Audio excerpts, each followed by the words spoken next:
আমার মেয়ের বিচার হয়েছে, বিচারে সন্তুষ্ট হয়েছি এবং দ্রুত ফাঁসির কার্যকরতা চাই।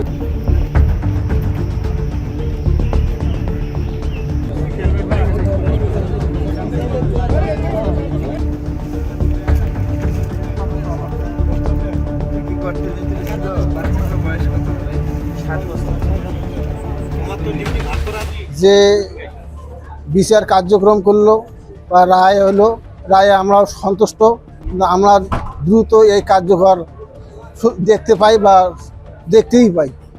জেলায় এটা সবচেয়ে চাঞ্চল্যকর মামলা ছিল এবং এটা আমরা টপ প্রায়োরিটি দিয়ে সবার সহযোগিতায়, তাদের পুলিশ সহযোগিতায় দ্রুততম সময়ে তারা চার্জশিট দাখিল করেছে এবং আমরা এই আদালতে পাওয়ার পরে 6 কার্যদিবসের মধ্যে আপনারা জানেন সমস্ত সাক্ষ্য গ্রহণ শেষে আজকে বিজ্ঞ ন্যায় আদালত এটা রায় প্রচার করেছেন। 1 নম্বর আসামি যিনি হত্যা করেছেন বিধানচন্দ্র রায়, তাকে ন্যায় আদালত তাকে ফাঁসির আদেশ দিয়েছেন।